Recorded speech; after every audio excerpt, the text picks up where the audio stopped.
Good evening, everyone, and welcome to another edition of Netters Network Thursday Things. A rare, I'm on camera, sighting. Troy's still hiding. You'll see him tomorrow night.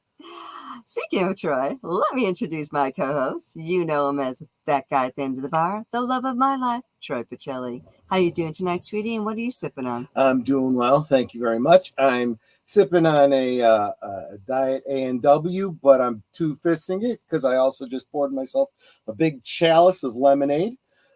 Here's the secret. On Thursdays, I drink a lot of non-alcoholic beverages so that, I'm less likely to get a headache tomorrow when I see all of y'all in the double because I get blurry-eyed.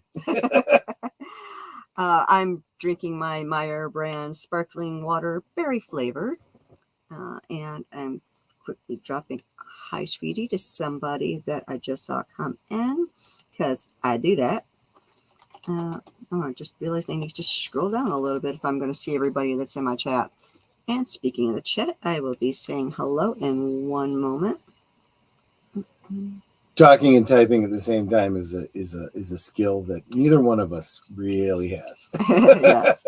And of course, y'all know I have a very special guest waiting in the green room, and I'll be bringing him in shortly. But until then, let me say hello to our chat. So we have, let's scroll all the way to the top. Lady Myst was in first at 7 p.m. That's kind of late for you. Usually you're an hour longer. She's still 2 hours early. Yes.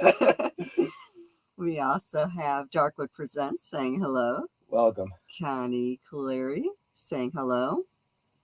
Let's see. Deleted scenes with his salute. Salute, my friend. Saying to like, share, and subscribe. I appreciate that.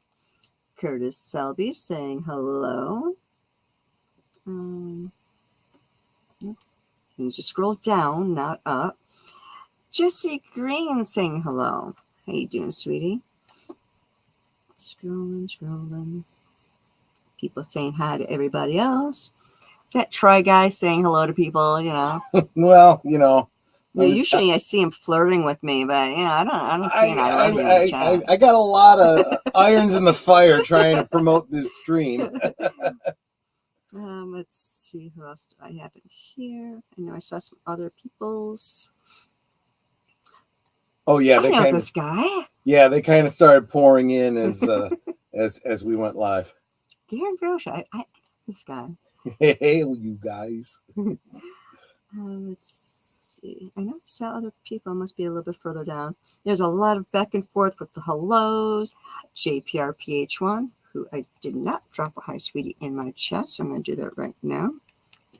Because you just make sure you did say hi to, I thought I saw him earlier, Jesse Green and... I did say hello, Jesse Green. Darkwoods Presents, right? I did. Actually, I don't think I said hello to Darkwood yet. Okay. Lester San Jose, the Skeptic Tank. How you doing, sweetie? Darkwood Presents also saying hello. Curtis Selby. I said hello to Curtis. Okay. Space Fraggle. Hey, Troy. How you doing? It's like, I just love that name. It's so fun. And he's right. You are beautiful indeed. Oh, thank you. And I think that catches us up. Okay. So let me take out the comment. So backstage in our green room, we have a very special guest. He's known for his props. I mean, this guy's phenomenal. Let me just bring him in because I don't think anything I'd say can do it justice. Yep. Welcome, Gary Ambrosia. How you doing tonight, sweetie? And what are you sipping on? Hey, how's it going? I keep hearing about this special guest. When are you bringing him on? Yes, smart Alec. It's you. You are the special vitamin guest. water. That's what I'm drinking. It just happened to be in the little refrigerator here, so it's cold and it. Oh, there you go. Yeah, I thought it was a smart water, which I kind of need, but What's it's the just difference vitamin between water. smart water and vitamin water? Well, one of them's stupid. I'll give you a hint which one. I'm drinking stupid water. Yep. I'm gonna get dumb here. I think I drink that every Monday morning because it's like I cannot get through Monday without it being like anything that can go wrong goes wrong on a Monday. So I know not to plan anything important on a Monday because it's just not going to work. Yeah, I don't even know what day of the week it is most of the time because there's no weekend for me, you know. Gosh. Yeah, I can imagine how busy you are. Yeah, it doesn't matter what day it is. If it's a holiday, there's something going on, you know. So, how long do we have you for? Because I understand that you are broadcasting from your prison cell in Xanadu. Well, this is where I live now, you know. This Yeah, is where yeah, it's, you know, it's cozy. I'm not going anywhere, Troy. So I was gonna say. there's a little bit of wall this way, there's a little bit of wall that way. So, you know, Doomy is a very benevolent dictator that he allows his prisoners to stream from their prison cells. that he is. I mean, you know, if you want, I could leave the camera on, y'all could watch me sleep, you know. But we got a little cot over there. Well, that's save that for the ornery fans. Okay. That Right. actually Got to might charge be, for that. Right, exactly. that might actually be Gotcha. a very successful stream because there was a member of BTS. He does K-pop. He was streaming, talking to his fans, and then he just fell asleep for 45 minutes. Woke up and was like, "Oh, you guys are still here." But all Yeah. these K-pop fans and fans of BTS were just watching him sleep for 40 minutes. You know, it's like, That's why I had to give Aged Boomer administrator rights on my StreamYards just in case on a Friday night I need him to shut down the stream for me. You never know. Just hear the bar stool break and this flop noise, and please stand by. I'm off camera. All you see is my hand come up and wave. Right. Boomer, you might have to shut down the bar tonight. Yep. I mean, technically I could because all I got to do is go around the corner from my That's true. laptop Right. and hit the button. Bounce him, Netter. Get him out, man. Bounce him. Like I said, he's literally 4 feet in front of me, so it's like Oh, I'm man. facing Just him. bounce him. Well, the other thing Oh, we no. realized was just a practical thing on the YouTube side. See, Boomer is in Florida. I'm in the Midwest. And usually the problem is, especially around this time of year, Florida, you know, hurricanes, things like that. Yeah. So it's good for me to be able to start a stream, stop a stream. But then there was one time I was streaming and we lost electricity. So he has to be able to shut down our stream too. Throwing distance, as they say. Yes, I am within throwing distance, so I have to be on my best behavior. That's why she's on security. I've only thrown something at him once, and it was like I really deserve it was my it. chapstick. I Yeah. had a chapstick here in my You little got to do it when his desk. camera's on so we can see it fly out of your hand and then On it hit him right in Fridays, the head. on Fridays you would, yeah, exactly. So, funny. so Gary, yeah. Aside from the slave pits of Xanadu, you are known as the prop guy. We were talking a little bit in the backstage because this is something that I'm incredibly interested in. I have tons of props, but none of them are like original props. They're all kits and cosplay type things and stuff like that. Right. You have history, like television and movie history that you obtain and restore. Am I correct? What are some of your some of the ones you're most proud of? Let's see. Well, there's one right now. I'm not going to mention what it is yet because there's a video coming out, but it is the most valuable thing that I own pretty much. And it's from Star Trek, the original series. And it's not in the greatest shape, but it is really special and it is being restored. It's actually being restored with the help of some folks at the college here, because there's some stuff that I just can't do. And some really, really gifted art students. And some of them are actually connected to some of the original art department people who worked in Star Trek. So it's going back into the right hands. Yeah, it's really cool. That's going to be a cool video. But probably my favorite prop so far is I ended up purchasing a plaster casting of one of the only Slimer puppets that's left. Now I know that one of them just went up for auction, the full-size Slimer puppet, and there's many different ones, and there's actually a smaller size one. I got the smaller size one, and it was actually sculpted by I want to say, I think it was Chris Wallace, but it might have been Steve Johnson. Those guys are Chris Wallace created the Gremlins, Yeah. from the Joe Dante movie. Mm-hmm. But that's probably my favorite one. And there's a guy out there. I think his website is Tom Spinoff Designs, but he got the actual foam rubber puppet from that casting that I have. Mm-hmm. And the problem with the foam rubber puppet is it was screen used, but it's 40 years old now. Yes. And the rubber latex, it decays. Yeah. It just starts rotting and it kind of deflates, you know, 'cause Yes. it's kind of spongy. And it's just, so he had to spend a lot of time and probably a lot of money restoring it. And he did a great job. It really, really looks good. You can see it on his website. But mine happens to be a plaster cast of the exact same puppet that he has. So mine is actually, it retains the original sculpture integrity of the original prop from Nice. 1984. Nice. So I was able to make a mold of that plaster one and make my own out of like a clear, translucent green resin. Oh, that sounds cool. And it looks really cool. Yeah, it looks really cool. Really neat. I used to have it on the show, on the Doomcock show. It used to be behind me on my prop shelf, and I would show it off sometimes. But just recently, I got a casting of the stop motion terror dog from Ghostbusters. That's one of my favorite props. That's wow. How big is that? It's quarter scale, so it's, I don't know. It's okay. about maybe 14 inches or something like that. But I was leafing through a book that I just got of the making of Ghostbusters Afterlife, Mm-hmm. and I'm going through the pictures of their stages and or in their studios, you know, with their research material. Sure. Sure enough, there's the puppet right there. Yeah. On the desk. I'm like, hey, I know that thing. Yeah, it's like That's Troy awesome. just got, what's that book called that you got?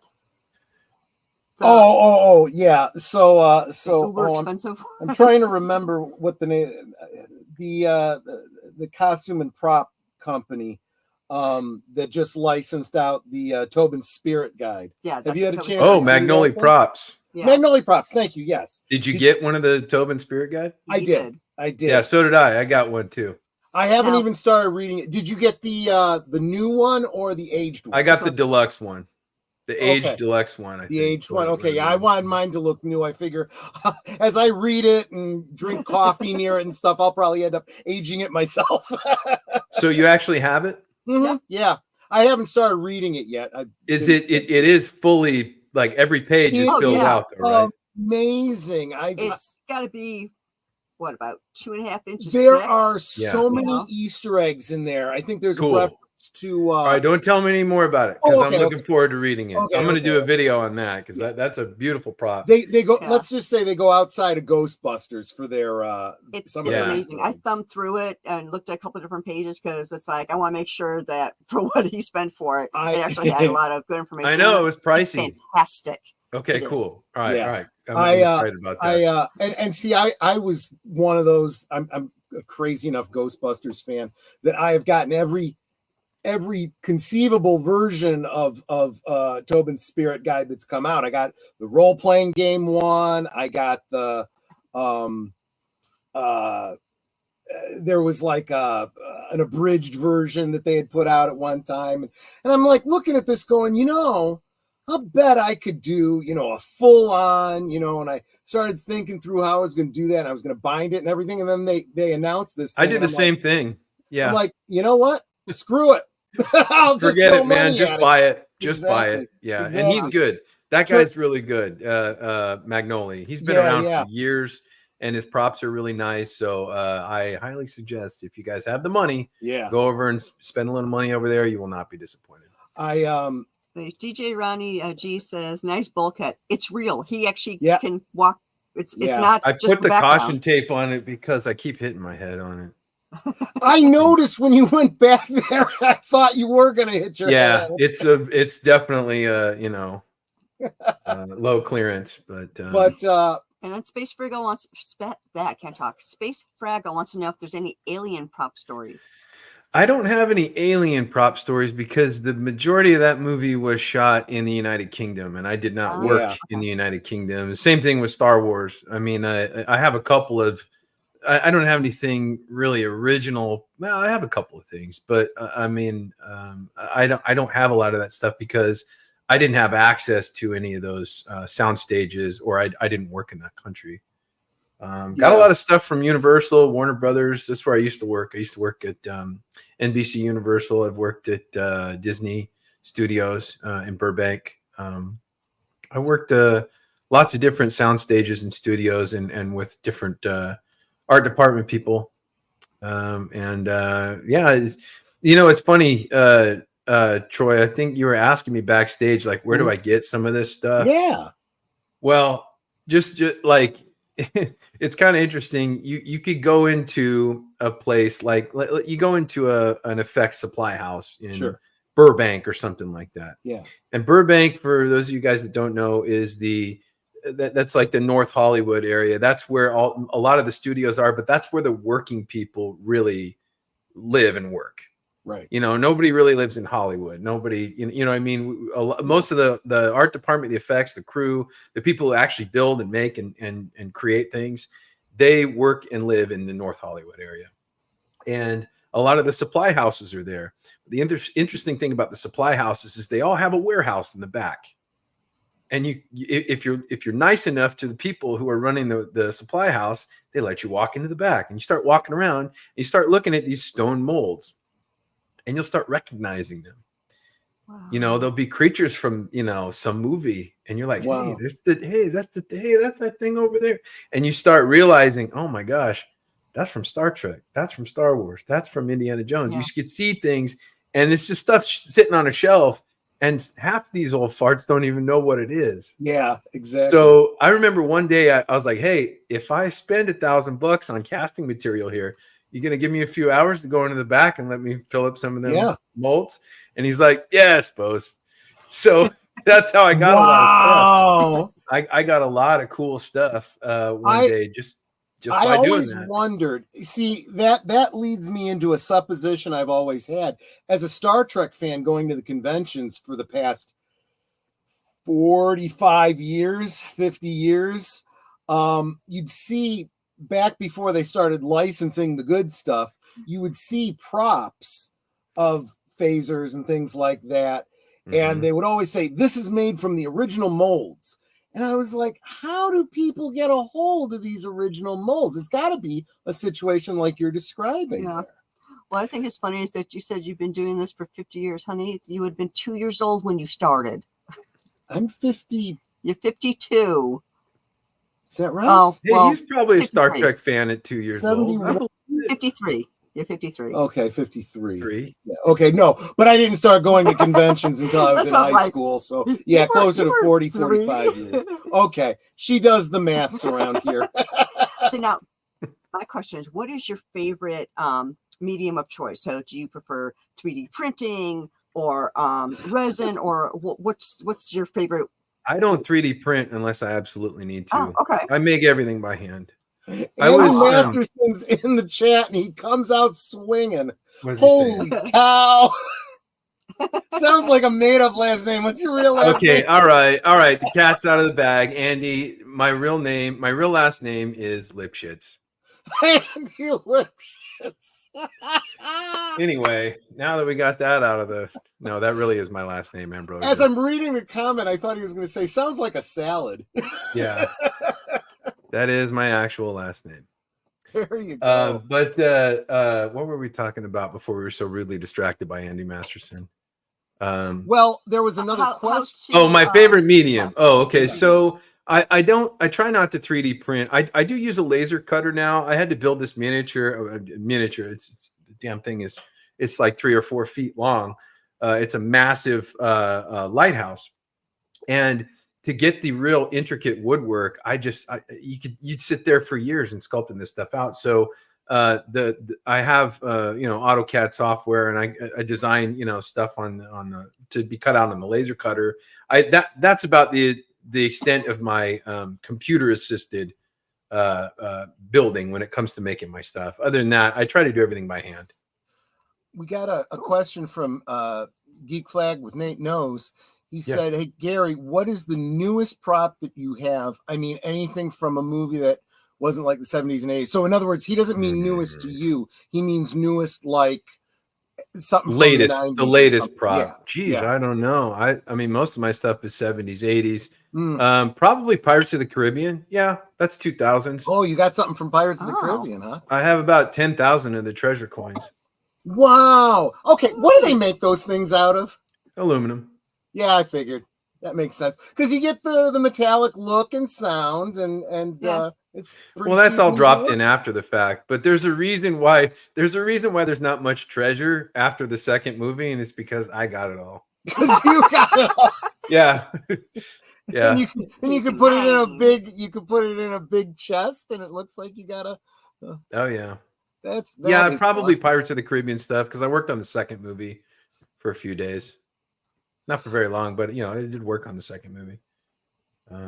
Space Fraggle. Okay, he confused me for a second because Fraggle's real name is Troy too. He says Troy is the best. He's the guy I first met, and he introduced me to all of his friends. I'm like, are you talking about yourself in the third person? Oh, you mean me? See, this is how I am when I'm sober.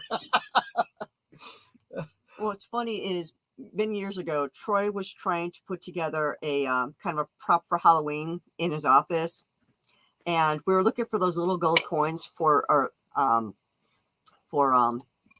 that you would put into like a cauldron, kind of like for like leprechauns and all that. So actually, no, I think it was St. Patrick's Day, and we were going around to all these different places trying to find these things. So it starts off now.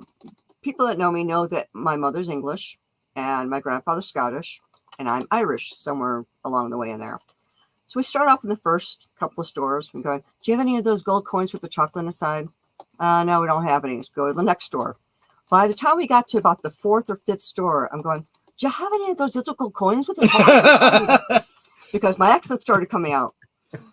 And the last place we went to, it must have been like maybe the seventh store or so. Do you have any of those little gold coins with the chocolate inside? People were following like, around. Now, what do you mean the accent was coming out? That's your accent? That was the accent that was coming out. My mother's from Lancashire, England. My grandfather's Scottish and my grandmother's Welsh, and I'm a bit Irish along the way. So so she. So that's what you really sound like. Yeah. Yeah, I really sound like this because I'm a Chicago girl. But growing the up, accent she will was come out constantly. every once in a while. So yeah, she slips into it every now and again. So they're like, we have some. How many do you? We're like, as many as you got, we'll take them. And we describe what we were trying to do. And they're like, okay, it's going to take a few minutes. Once you walk around and check back in about 10 minutes. So as we're walking around, the accent is staying with me as I'm discussing other things in the store with Troy. And I'm just like, look at this and look at that. And this one guy just came up and was standing right next to me. I just looked at him and said, can I help you? And he goes, oh, lass, I just want to hear you talk. If I revert to my childhood cadence, I end up sounding like, because everybody that I grew up with pretty much sound like Tony Soprano. Yeah. Seriously, not kidding. I mean, that Brooklyn Italian accent. Well, Midwestern, but yeah, it's not too far off. They pronounce certain words a little bit differently on the East Coast, but I'll slip into that and people say, oh, the Tony Soprano's coming out again. I'm like, look, this isn't something that I put on. This is who I am. Yeah, Mark Melanikoff, he's a good friend of ours. He makes Klingon props. So he's done a lot for the Klingon Christmas Carol, and he'll do all the props for those, all the batloths and all that. Yep. And so he's really into props. Mark, cool. You remember, we're not taking the stream down. You can always rewind and watch from the beginning again later if you want to. But yeah. Anyway, so yes. I did want to go back to and maybe this is getting too granular, but you were talking about the guy that had the foam rubber Slimer that had been deteriorating. Mm-hmm. When someone does a restoration on something like that, what are they actually doing? Do they replace like some of the rotted out? I mean, do they match paints? How and at what point do you say it's still the same prop? I know that it's all kind of subject to whatever the damage might be. Yeah. You know, sometimes, like, I just did a restoration of some castings that I had of the Star Trek Next Generation comm badges. Sure. And there really wasn't much to it, but the castings had bubbles in them. They were kind of poor castings. So Oh. I just did a little bit of work filling that stuff in and recast them, and then, you know, Yeah. cleaned them up and made some new ones. It really wasn't much work to be done. But for what he did, I really don't know how you would go about, Yeah. fixing rotten foam. I imagine it would be something like restoring the cracks on an old painting, which I I mean, can see that's, that, too. I don't even know if I'd mess with it. But that's the thing. He at the time, he thought he was the only one that had this puppet, Mm-hmm. and it was the screen used one. I think it's the one that they. There's the scene where Egon's, like shooting up the bar in the dining room, Mm-hmm. and you see Slimer kind of like fly out, Yes, yes. from the bar. I think they just threw the puppet, and that's, I Yeah. think that's what it is, because he's just kind of like tumbling in the air. I think that's the puppet. Either that or it's the one that's going around the chandelier. I heard someone say that there was, and don't hold me to this, I seem to remember someone saying there were 3 different, but there had to be more than that. Well, there's way Because- more than that, because the different faces, one Yeah, puppet each can't do all the face. faces of Slimer, and then another puppet, has the eating, it eats. So I mean, there's, the hot My dog one was understanding totally was the one different. from 2 was a completely different. Oh, that's from, not even the same puppet. I'm Yeah. talking about the one from the first Yeah, movie. yeah. That's the one I have is from the first movie. Gotcha, But gotcha. it's a smaller one, because I think they needed to throw it, because the Slimer is a life-size puppet. Yeah. It goes over. It might even be a 1/2 scale. Oh, It okay. might be larger. They might have made the puppet larger than he actually is on camera. Sure. Which, if that makes any sense, it's kind of complicated. But instead of it being a miniature, it's actually larger, so that they can get a human being into it to Right. puppeteer it. That makes sense. Because the Absolutely. arms are real. They're just, rubber foam cast gloves.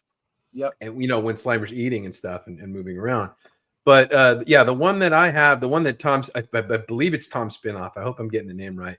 But that, I don't know how he restored it. I really don't know. I don't know how if it's deflated, if it's crushed, who knows, man. But the guy did the best that he could do. See, because like Mark and I have seen people have like the facial appliances from different shows and whatnot, like the Klingon foreheads and stuff like that. And those things, you mount them on a board or you mount them on a styrofoam head, and you never touch them again, because they will fall apart. You know? Yeah, and you were talking about Slimer. We have a full size. Well, we got the animatronic that came out this year from That's cool. Not Party City.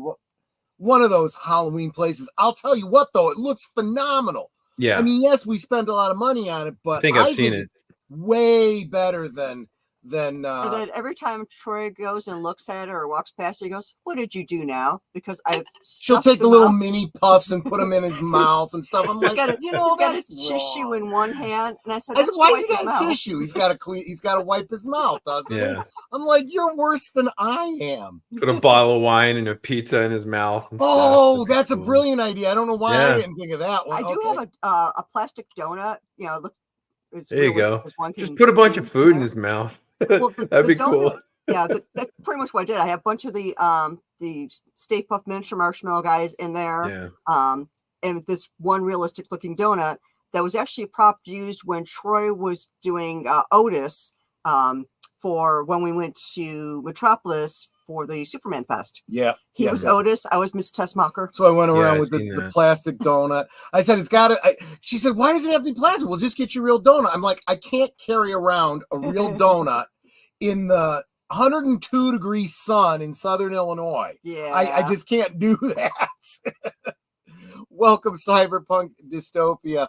Andy Masterson says, "I know a sculptor." You crazy guy.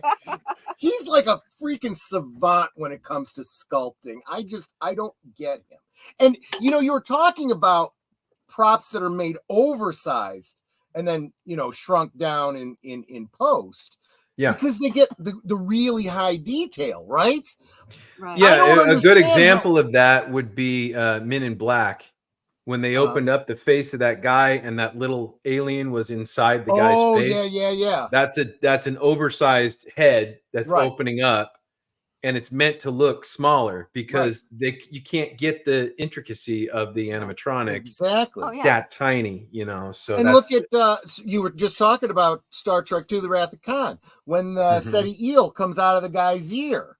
That's Yeah. a giant ear, giant ear. and Yeah. they drop the puppet out of it. Yeah. Yeah. But then you got someone like Andy Masterson that's sculpting heads in 1/6 scale, and it's like, It's like, how? By wow. hand. How? By hand. People Yes, don't by do that. hand. The People guy's- don't do that. You know, we have software now where you can get 300 photographs of a celebrity and it will Yeah. create a 3D model based on that. You don't even have to sculpt it. Yeah. And then you could load that 3D model into a resin printer and hit print, print it out at 1/6 scale, and it's done.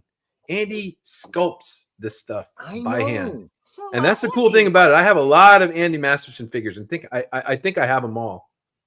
Cool. That is pretty cool. But there, if you look at them, it's like I know what a 3D printed head looks like, Sure. but I look at all the heads and I'm like, these are Andy Masterson toys. Yep. Yep. It's not just like a toy. Yeah. It's an Andy Masterson toy, which is what's cool about it. That is Because pretty artists cool. have a little bit of a style, or at least Absolutely. they do. And Absolutely. that's the cool thing about Andy Masterson's action figures. So yeah, try busting my balls after that one there, Andy. So, Andy, when am I going to see another network?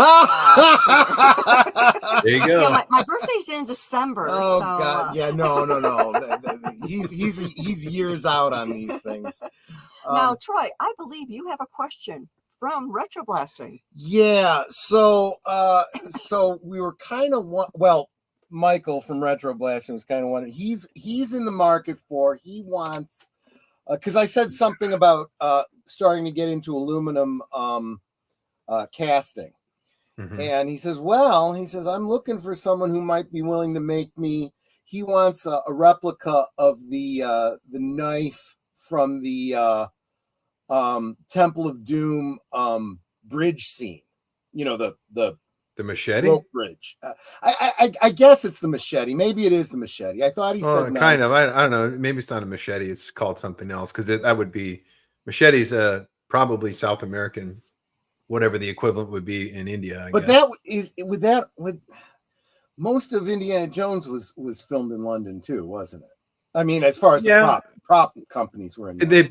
Probably the prop people are manufactured everything from there. But yeah, I mean that's a pretty simple thing to do. I wouldn't do it in aluminum. I'd do it in steel. Just make it real, you know. But that might be so. I can't imagine that prop was that complicated. I mean, you're talking about low budget movies. Well, not low budget, medium budget movies, moderate budget movies. The Indiana Jones films. So they were pretty. Danny Trejo, yes, they were pretty practical when it came to their props. You know what I mean? You know what? I think Trejo says a scimitar. Yeah. Scimitar, yeah, maybe. I think he was joking when he said it, but he should know me by now. He says stuff like that. I'm going to take him seriously and start looking into it and make it a project. So I'm gonna find out which one he meant, and then maybe There's a special edition replica prop of it. It was made years ago. Oh, really? Yeah. Then there's probably good pictures of it out there. Oh, sure. Yeah. So there we go. See, I knew. If I asked you, you'd know where to steer me. That's great. I would think that he would know too. He's pretty knowledgeable about that. He was stuff. probably messing with me. Yeah, he's probably messing with you. But he doesn't realize he's got a pretty heavy duty Christmas present coming from me this year. I can't talk about it on cam because there's always a chance he'll see this. Don't want to give it away. But yeah. So I was trying to think. I had another. You see, this is why I should keep notes so I don't forget what it was. You were asking something earlier, well, in the green room about Dan Monroe, movies, monsters, and movies, music. Oh monsters. Yeah, no, it was. Oh well, yeah, it was because I was talking about how the most recent chats on videos on movies, music, and monsters. He was talking about the Death Star model and the whole story behind that. And then he was talking about the props from the original Predator, including, like I said, that's what got me thinking along the terms of the facial appliances and foam rubber. and how those things get restored. And like, for example, with this Death Star, he said that the dish, the emitter dish, you know, that destroys the planet, that dish was missing, and it had to be completely reconstructed.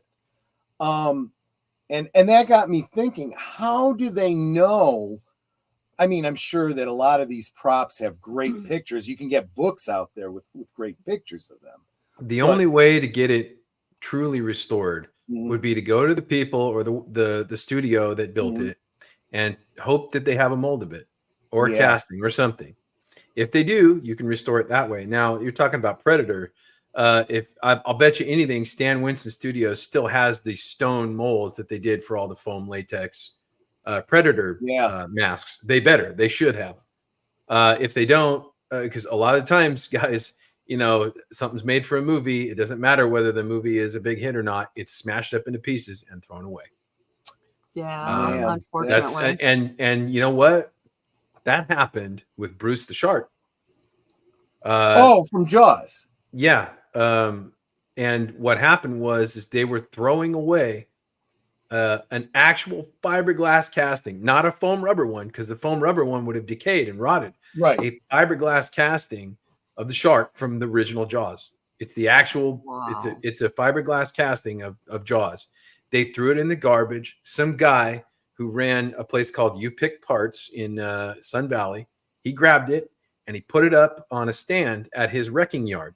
I did see that. Yeah. And for years, people didn't get it until somebody spotted it one day. And they were like, holy shit, that's the shark from Jaws. Exactly. And Greg Nicotero of K&B Effects, right, who worked on the original Jaws, he was the guy who was able to obtain the rights to that when the guy sold his business. He grabbed the shark. He had a whole crew of people. I think it was him. They restored it. And it's now hanging in I think it's the Hollywood Horror Museum or something like that. So you can go see it now. And thank God, because that's the only way that shark survived, because the molds are gone. And the foam rubber ones they were thrown away because they fall apart. They decay. I guess I see, like, well, obviously, because I follow Star Trek so much, you see these auctions, you know, where they're selling off costumes and props and so forth. And I know this is true for other things too. Like I said, Dan Monroe's always talking about these. And so I guess part of me always assumed, well, all this stuff gets sold off if it's not needed anymore, because why wouldn't you? There's a lot of value in those things. But here's the thing. Here's the thing. It's more valuable to the studio to destroy it and not let anybody have it. Why is that? Because the amount of money that you would get for those things doesn't add up to the amount of money that a studio plays with. It just doesn't add up. And for example, like the Back to the Future time machine, the original car, was left on the back lot of Universal and just left to sit and rot on the tram tour for years. Sure. Until a group of guys finally restored it. They caught wind of it. They completely restored the whole thing. And now it sits in a museum because of their action. But what would have happened had they not stepped in, it would have been cut up into pieces and thrown away. And the reason is because once that gets sold, that person owns that prop and owns that piece of movie history, and they can do whatever they want with it. Yeah. The studio can't stop them from using it in another movie. They can't. So they could essentially make a Back to the Future style movie if they would have sold that car to somebody. So it's better for the studio if they're going to keep it. You know, Universal has a reason to keep things because they have a tram tour. So, okay, put it on the back lot. But you know, once it's rotten, hack it up into pieces and you throw it away. Interesting. That's a shame, though. Now, it is a shame, but there are a couple of guys that are kind of like Indiana Jones, you know, like it belongs in a museum. Yeah. They go in and they rescue this stuff. Like I got a piece from a guy who used to tear down sets at 20th Century Fox. And it's the only piece left of the Young Frankenstein set that was built originally for the movie. Now, a lot of the Frankenstein equipment that's seen in the movie Young Frankenstein is actually from the original Universal production of Frankenstein. They went and got it out of Kenneth Strickfaden's storage unit, and they set it up and they ran it. It's the real equipment from the original Frankenstein. But they did a lot of stuff the pieces of the set that were custom to the movie. Sure. And it was all hacked apart and torn down, all of it, by this guy and a Wow. couple other people. But he saved one of the gargoyle heads on the wall. Wow. And it looks a lot like Mel Brooks. And Cool. he was selling it. He told me, he said, I have two pieces. I have one piece of stained glass that Gene Wilder threw a dart through. He said, I'm keeping that for myself, but I'll sell you this gargoyle sculpture. And it was broken. It was chipped up and stuff. So I bought it. And then there's a video on my channel. I restored it. Oh, wow. Nice. And it's very cool. And if I found, I went through the movie and I found screen captures of where it is in the movie. You can clearly see it. It's in cool. It's in the Frankenstein lab, which is really cool. I'm really, really proud of that one. Sounds like the kind of thing that would fit in Xanadu. Yeah, well, And Doomcock keeps me in this cell. Why the hell would I give him all this fancy stuff? Space Fraggle said you're a wonderful guest, Gary. Absolutely, well, I agree. Thank you very much. I'm being very polite. Usually I'm extremely crass and rude, but I figured I would, when you're in the presence of a lady, you're not supposed to do that stuff. Thank you. That doesn't stop Troy. Well, I know, right? Well, you guys are past that honeymoon phase. It's just, Yeah, we've been married 32 years. So. Oh my gosh. Yeah. Oh my gosh. And Wow. she hasn't smothered me in my sleep, so I can't be that bad. That's good. Congratulations, you guys. Thanks, man. Super I made busy. it 7 years. Yes, I'm sorry, Real Wade. I didn't get to the question. There was a question from Real Wade Nation. He was talking about the Tron, the Disney film Tron, the helmets and the discs. What would go into making something like that? Now, I would imagine that's got to be a little bit harder than your average armor for modern film, because they used that 3M tape that So the way they made this stuff in Tron was they found off the shelf equipment. The helmets are hockey helmets. A lot of the armor is motorcycle, motocross type gear. It's funny. I used to have the original mold for the Tron helmet. Oh, okay. But it was so old and it had decayed so much that the silicone mold had actually shrunk. And it was in pieces. I got a bag of pieces. So I had to glue the mold back together. And I was able to get one casting of the helmet, and it was like way too small. Right? Oh yeah. You couldn't put it on your head because the silicone mold had shrunk since 1982. So a friend of mine was a fan of Tron. I just gave it over to him, and I'm like, once I made the single casting, the mold just broke apart and fell off into pieces. So it's been my experience to kind of piggyback on that, Wade. Costumers, cosplayers, what they will oftentimes do, they do this kind of research, and they know exactly what object was used in this costume, if it's an off-the-shelf thing, and they'll go out and they'll buy that thing, and they will convert it themselves, or some little prop, some little greebly on a uniform that was famously in Star Wars, the officers, the Imperial officers, all had these little code cylinders. Those were just chalk holders that they had in grade school years ago. You can found objects. Yeah, you get those, get a little piece of plastic to put on the end and repaint it. You're done. Yeah, I used to guest teach a seminar at a college here, just based on art and found objects. And one of the things I used to talk about was all the Star Wars props. Sure. They're basically World War II surplus firearms with car parts and things like that stuck onto them. A lightsaber, all it is a Graflex flash tube from an old camera. That's it.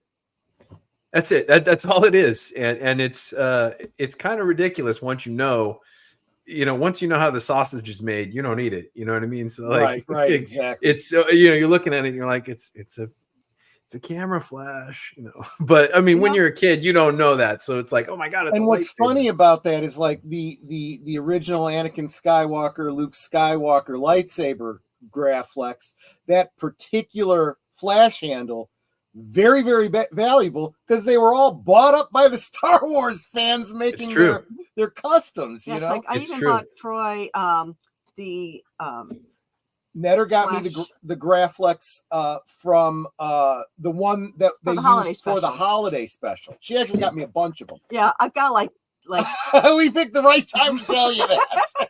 I got like 8 or 9 of those, so anyone needs will let me know. Exactly. Oh man. And I can Star Wars holiday special is more Star Wars than Disney Star Wars. You know what? Plays it every year, so was it? I think it was it Valiant Renegade or somebody just did a video recently where they were talking about the Rotten Tomatoes score for the Acolyte, and they said it fell below the holiday special. They actually made something that's worse than the holiday special. By the way, just a side note, I do a watch party of the holiday special on my channel every year in November. I'm subjected to it. I subjected Michael French from Retroblasting to it last year. God.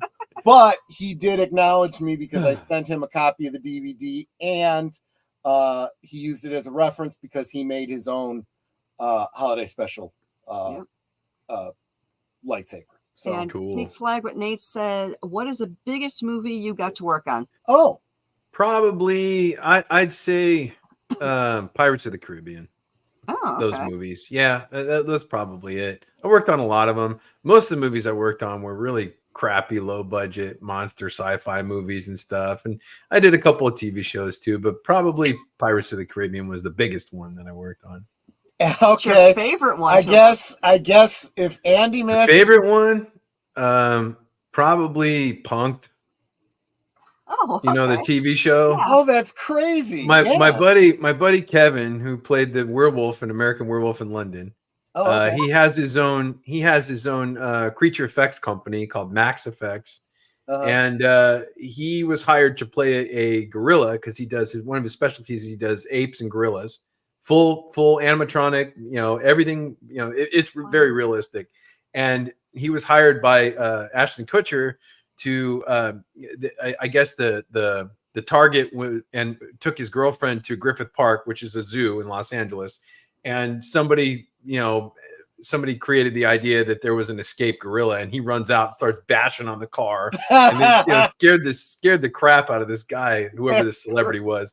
But I was helping him do the radio control faces. I was laughing so hard we were watching the monitors because this kid was freaked out. I could barely run the damn thing. That was funny. So when Andy Masterson brings something up, I got to know what the story is behind it. He says, ask him about Legally Blonde. Okay. No. Don't ask me about Legally Blonde. Shut up, Andy. I was going to say, I can't. It was the first movie I ever worked on, and I got fired from. Oh. Yeah. What? I'm trying to imagine what props they could have had you working on. I wasn't a prop. I was an actor. Oh, gotcha. And I was fired before I could even get in front of the damn camera. Yeah, I got into a fight on the set.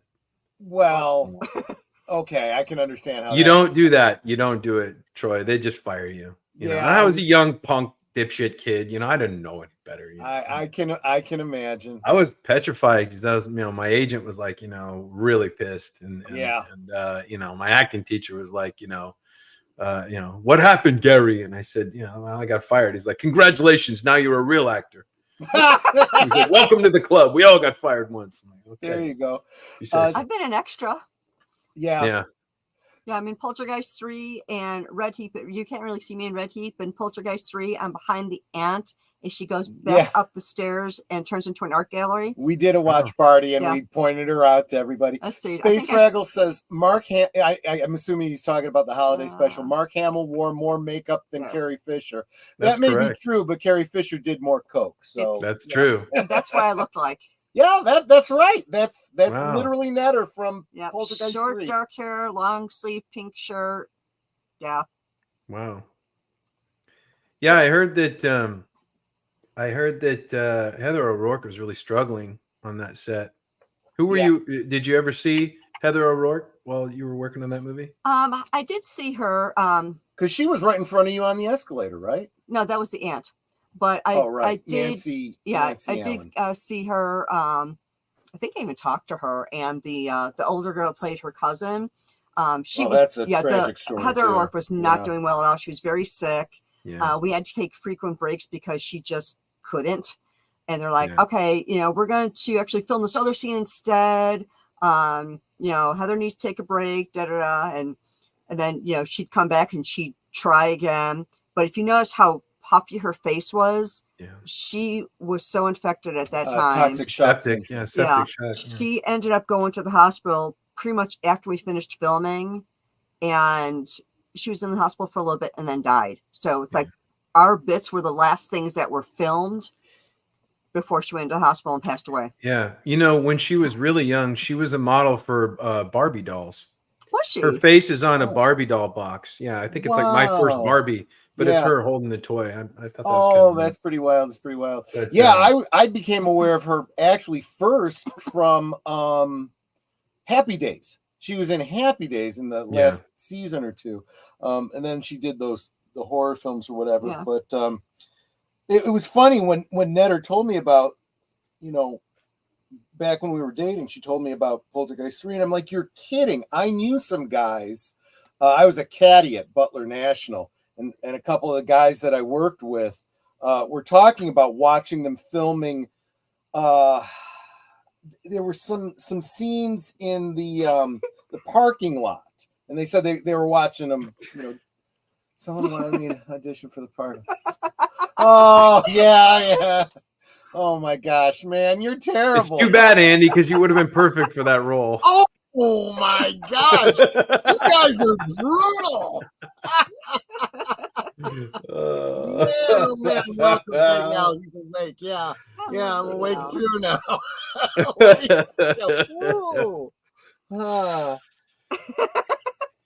Yeah, I guess they film those kinds of movies in California too, don't they? It's the only legal place. Van Nuys. It's the only legal place. Is that right? Anywhere else, it's considered prostitution. It is the only legal place. Yeah, that's how it used to be. That's why all the adult films were shot in Van Nuys. What about? Not that I know anything about that. Wouldn't it be legal in like Las Vegas? Well, not Las Vegas, but in Nevada.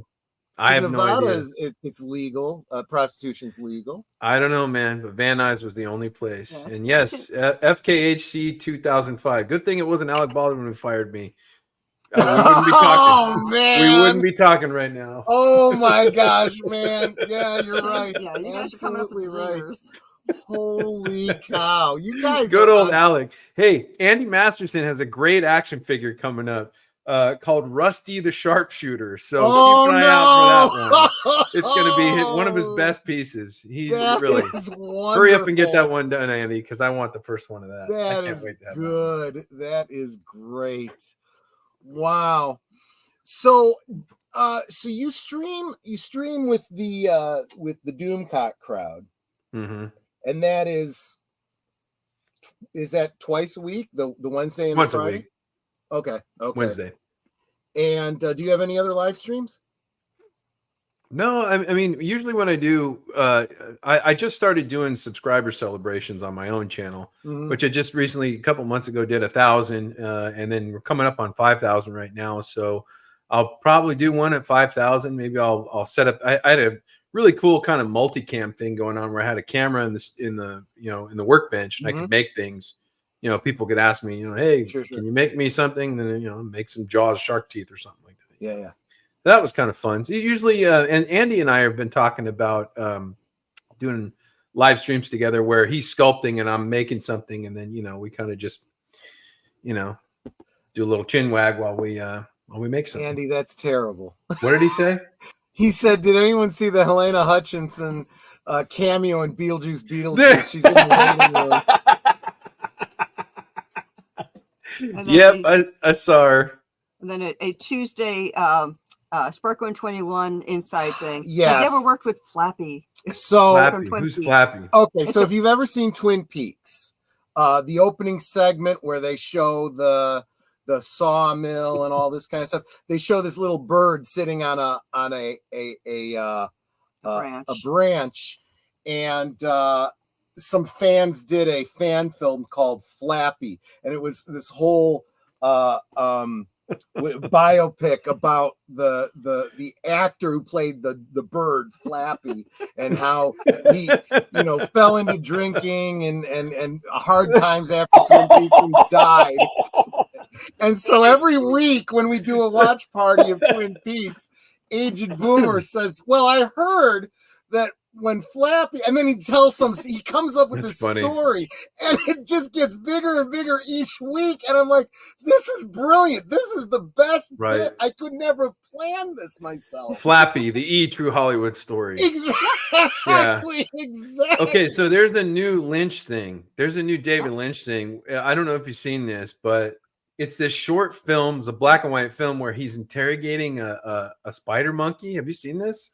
I haven't, but now I'm going to look it up. One of the weirdest things I've ever seen. Go check out. Not right now, after the show, but everybody out in the audience, check that weird shit out. I mean, this is weird. So this is really what he's interrogating a monkey for committing a crime or something, and the monkey's talking back to him. Okay, I'll definitely check this out. Every Tuesday over on a Deleted Scenes channel, we're going through Twin Peaks, but I said after we get through all the episodes of Twin Peaks, we're going to have to start talking about some of David Lynch's other work, because I think that all has bearing, Mulholland Drive and Inland Empire and, all these other things. And I said, and we're going to get to Eraserhead eventually. Have you ever seen Eraserhead? Long time ago. Yeah. If you went to film school, you almost certainly. I usually watch the main Lynch thing. I watch is the Spice Diver version of Dune. We did a watch party of that too. Which is cool. The Spice Diver version is great. I mean, I love that. I didn't even catch all of the differences. The biggest one is the ending. You change that ending, and it's way. That was the only part I didn't like. I didn't like that without the rain. I didn't like. I like the rain. Oh, the original rain ending. Yeah, no, nobody likes that. No, I like that. I like the rain ending. You don't like that? No, because then there can't possibly be a sequel, or at least they can't. Who the fuck needs a sequel? You guys gotta stop with the sequels. The movie's self-contained, man. It's done. It's over. The prophecy was fulfilled. Water came about on Arrakis. We don't need The Empire Strikes Back. Yeah. The movie ends. They got an award and they're done. The Death Star's gone. It's a self-contained movie. I do feel like one Star Wars movie. Anybody who I definitely was saying the same thing about Terminator. I almost had some people want to, come and take me out. I agree with that too. They should have ended. I said I like the second movie, but that's where all the problems start. If they'd have just left it at one movie, you wouldn't have had all these plot holes and these paradoxes and all this crap. Just one movie, it should have been one and done. Yeah. I said the same thing about Halloween. I said it was originally supposed to be an anthology thing. Oh man, listen, if they would have followed through with what their original intentions were for Halloween, we would have got a Halloween movie every year. Yes. Yeah, and it would have been like a totally different story. And you know what, Troy? I consider Halloween 2 to be The Fog. I do. Okay. If you just change the date of because what's his name? John Houseman's talking about the date that the event happened. If you change the date to October 31st, Halloween 2 is The Fog. And then we get Halloween 3, Season of the Witch. You got a nice trilogy there, and I'm good with that. The Halloween movies did not need to continue with the Captain Kirk mask guy. Yeah, it didn't have to happen. It was so stupid. It's such a stupid idea. I decided that this year for Halloween, I was going to do a watch party of Halloween. I usually do double features. So I said it's going to be Halloween. And I invited Sin's Corner because she's a big Halloween fan. I said, are you okay if it's Halloween 1 and Halloween 3? Because those are the only two that I really consider to be, especially because it became such a choose your own adventure. Yeah. In the later movies, I'm like, well, I choose my adventure being just the one Michael Myers film and the Season of the Witch and happy Halloween. Yeah. I think that movie's great. I really love Halloween 3. Yeah. That's my favorite one. I don't really watch the. What were you going to say, Troy, I found your monkey movie. It's called What Did Jack Do? With David Lynch. Okay. Yeah, that's that weird thing where he's interrogating the spider monkey. Yeah. But Halloween 3 is my favorite Halloween movie. That's Good. my See, favorite I'm one. glad I found somebody else who agrees with me on Oh that. yeah. There's too many Halloween fans out there that don't like it, and it's like, look, They don't know. put They don't aside know what they're talking your about. Michael Myers bias, Yeah. and watch it for what it is, and realize what we could have had. Yes, that It was could the have been original like, concept. That was the original plan. A Halloween movie every year. if you think about like scary A John stories to tell in Carpenter the Halloween dark, movie every year was what we Yeah. would have got. How cool would that have been? See, Space Fraggle agrees with me, and Yeah. of course he does, because he's got a good first name. Oh, here's a good one. They could have had Michael Myers show up in the background of each movie, just the way Alfred That would have Hitchcock been always interesting. did. Yeah, that would have been interesting. Michael Myers was in Halloween 3. The advertisement on the TV, remember? Oh my yeah. gosh, you're right. You're Yeah. absolutely right. Yes, and Yeah. Big Al's mentioning Silver Shamrock. Well, Yeah. it's like Yeah. Alfred Hitchcock did that. He did cameos in every single film Yes, he that he did. did. Right. He had a cameo somewhere, and it's Yeah. like, that's Alfred Hitchcock. And that's why I say that Stephen King was just copying him when he did the same thing. But what did Jeff do? Got it. Good. Okay, yeah, you guys are gonna have to check it out too. What did Jack do? Oh, what did Jack do? Yeah. Student Bodies was the best 80s slasher movie. Student Bodies. I remember I think I've seen that. title. I'm gonna have to look. I don't know, Andy. Student Bodies didn't have a very naked PJ Souls. So I think Halloween, I don't know, That is the problem with modern horror films these days. Not enough nudity. I mean, I miss that. That was the way it used to be. If you got an R rating, you knew there was going to at least be some boobies in there somewhere. And then, of course, it all says Hitchcock, right? For Hitchcocktober. October. In That's October, right. all of his films on Films for Friends is going to be Hitchcock films. Yep. He said he hasn't seen The Birds yet, so I'm looking forward to that watch party. That's a good one. They just I mean, it probably about, I don't know, it's probably been 10 years now, but when they re-released all his movies on Blu-ray, the Vertigo restoration was incredible. That movie looks so good on Blu-ray. Yeah.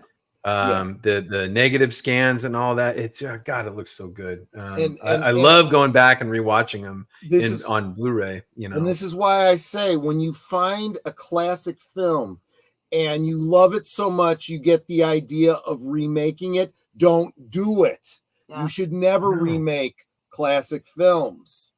I'm looking at you, Psycho. That was a psycho decision. Friday the 13th had plenty of nude campers. Certainly did. Back in the 80s, that was, that was the thing. It doesn't just have to be the 80s. We can do it now, folks. I do know. it right now. I know.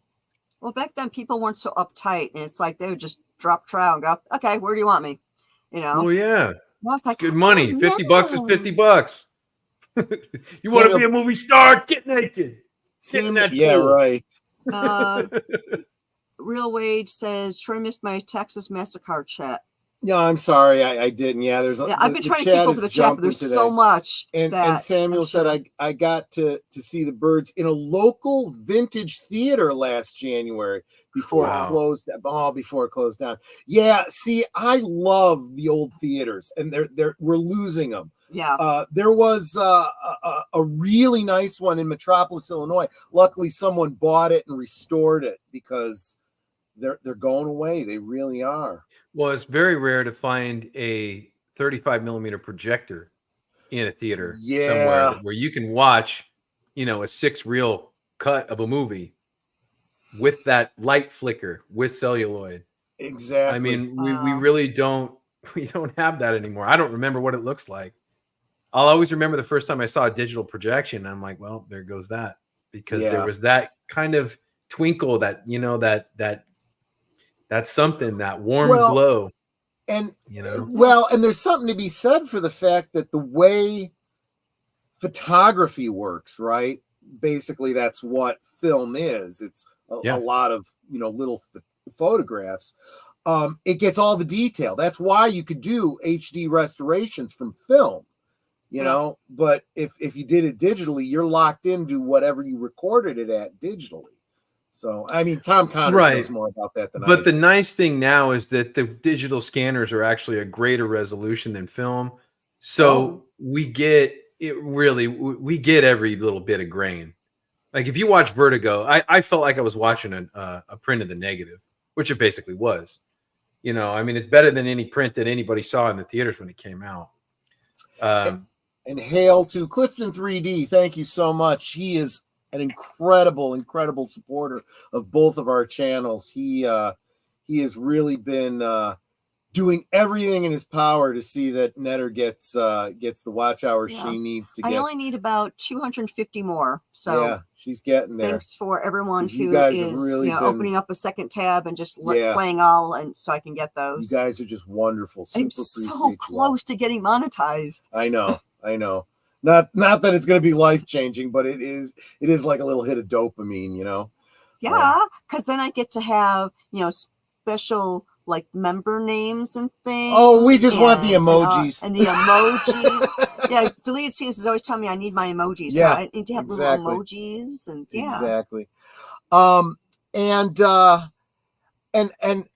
you have you've mentioned it tonight. Everybody get over to Gary Ambrosia's channel. You guys are all asking great questions, but go check out. He's got videos about a lot of his props. You got to see them, you know. Go check them there's out. more coming up. Like I said, I'm moving right now, so I had to close down my old shop. I'm gonna opening up a temporary one here for a few months, and then when I move, I'll have a brand new shop set up, and I'll be able to do more content. But I am planning on doing some more. I've got some more props and more stuff to show on the channel, so there'll be some more activity coming up. There you go. Yeah. And so this is sweet. Geek Flag says you shall have your watch hours by the end of the week's end. Yeah, well, I hope so. that's very optimistic but very encouraging. Thanks. I'll tell you what, if I just pass out in the background, you can leave the stream going, and I'll bet you can get all those watch hours. Yeah, exactly. 96-hour live stream with 20 people watching. Sure, why not? Oh gosh. Gary has the original mold of the creature of the Black Lagoon's penis, or maybe the other half. It could be wrong. Yeah, exactly. It's both, Andy. It's both. My gosh, holy cow. Yeah, but the penis was inverted. Oh yeah, it's inside out. Yeah, we know that from I sent Andy one. Water, I think right when she describes it, right? You know. So. Yeah. For some reason, Andy was asking me for the inverted penis of the creature from the Black Lagoon. I don't know why. Hopefully, he put it to use. You see how he turned that around on you, Andy? There you go. Literally pulled it inside out. Oh my gosh, you guys! It has gills. Gilled for her pleasure. Because you need gills. He's such a pervert when you're doing the blow job. I'm sorry, Netter. I apologize for Andy Masterson's behavior. This is fun. He's dirty. He's dirty. He's a dirty old man. Big Al says I need a pic of that for my Universal Monsters page. Just go to Andy's OnlyFans. You'll be able to get it. Says it's rated Normal. Oh gosh, you guys! Oh man, dude. Andy Masterson has been taking funny pills lately. He's been getting the joke of the week every week on Wednesday. Tim is like TMI, Gary. Yeah, no, but this is a great bit. That's inverted. Inverted, yes, inverted. Oh my gosh. Well, we. It's been a successful stream when we get past the 1 hour mark. So I don't want to keep you. I know that you're running up Xanadoom's bandwidth. So are you telling us the creature from the Black Lagoon is trans? You see, I was kind of thinking along those lines too. Just subs as a strap on. Oh my gosh. This is why you got to get out of California, because this stuff isn't all that weird over there. I know. It's I feel strange because everything's so normal about all that crap. I'm like, what? This is disgusting. Yeah. Oh my gosh, no, Yeah. you can't plan comedy like this. It's just got to come naturally. Cliff Oh the no, 3D, you can't plan wow. He just says wow. Exactly. Okay, so I'm going to say for all of you that came in the past half hour or so, I know you guys are probably all already subscribed to Gary Ambrosia, but if you are not, that Yes. link is pinned to the top of the Yes, chat. it is. Please make sure you do hit that notification bell. You're going to want to, because he's got some videos coming up that you should be looking forward to. Some new props that he's gotten that he can't even tell us what he's gotten yet. Yeah. So, And after he moves and gets unpacked, I'm going to have him back on so he can show us some of those cool props he's got that he's got packed absolutely. away. Yeah. So I'm excited for that. So just let me know your schedule, and I'm happy to have you back on. And Andy, I did send you a message on Twitter saying if you want to come back on and give the other side. Oh no! Oh, he's a I mean, dead man. I would love to He's a see you dead again, man. Andy, but You just let me wait get till my I get in the energy up chat, for that. pal. You guys, I tell you.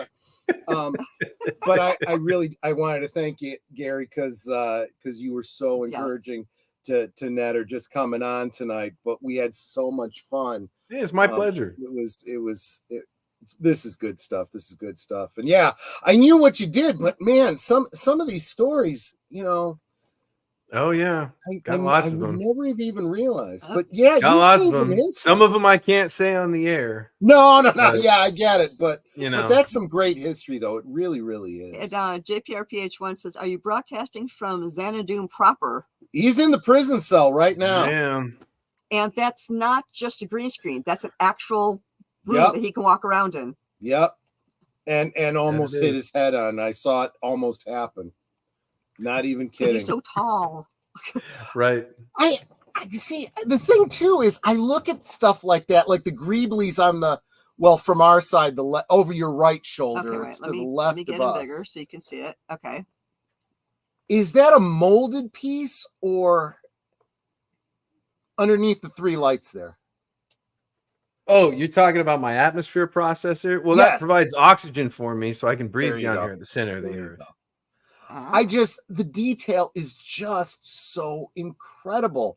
And I know if I was to look at it, it's probably simpler than I would imagine, but it's just the way the movies work, it's just, it is magic, anyway. Yeah, like Doctor Who, the sonic screwdriver was a tire gauge. Yes, exactly. In the beginning, Oh, I didn't know that. Well, makes sense. No. The first one, the second Doctor's was a pen light. Oh, right. The second one was a tire gauge. And the idea behind that style of art is that TV screens used to be really small and not very high resolution. Right. And especially on a science fiction show, which is mainly for younger audience like kids and preteens and stuff, they don't pay attention to that kind of thing. It's their suspension of disbelief. It doesn't take very many pixels of information to show what is. You don't know that, Andy. You don't know that. I could all of a sudden be indicted one day. You have no idea. Wow. But again, that idea of just sort of finding something that looks sci-fi-ish and modifying it and just making that into a prop.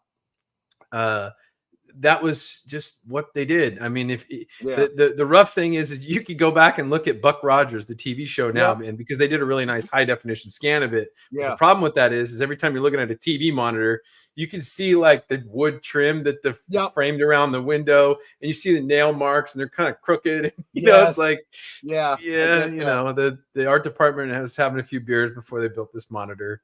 And but it didn't matter because it's like, it doesn't matter, just fucking shoot it. And, it's done. No one will see it. Well, they see it now. No, you're absolutely right. But see, the other thing too, I wonder how many times on shows now, especially the franchise stuff, they go, okay, well, now that we're making this prop, this is something we can market, in the toy aisle. So let's plan on that. Oh, too. yeah. Oh, yeah. I've seen a lot of the Buck Rogers Battlestar Galactica props up close at Universal Studios, and they're not that impressive. No. You see them in real life, you're like, this is it. Really? Well, you mentioned, for example, the communicator, the Star Trek communicators, the Oh, badges, the comm badges. Yeah. badges. Am I correct that those were actually just made out of resin? Well, of course.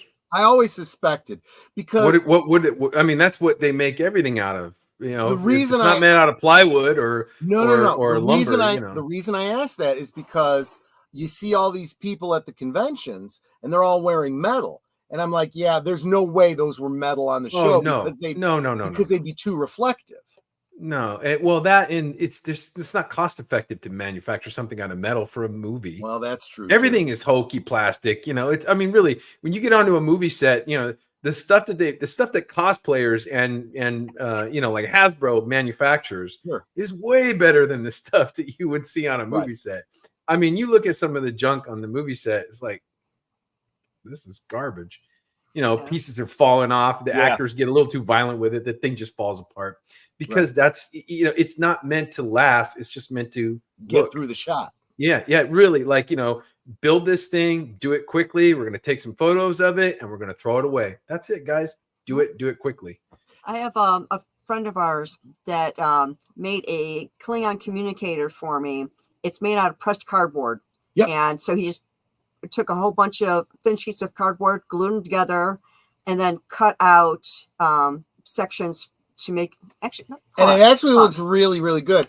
Real quick, I wanted to say, Space Fraggle says best comedy on YouTube. Yeah, see, this is really why we have Gary Ambrosia on, because I'm not that talented. I'm not that funny. You're pretty funny. I gotta have Gary. You're pretty damn funny. Have a decent show, you know? I laugh at you all the time, Troy.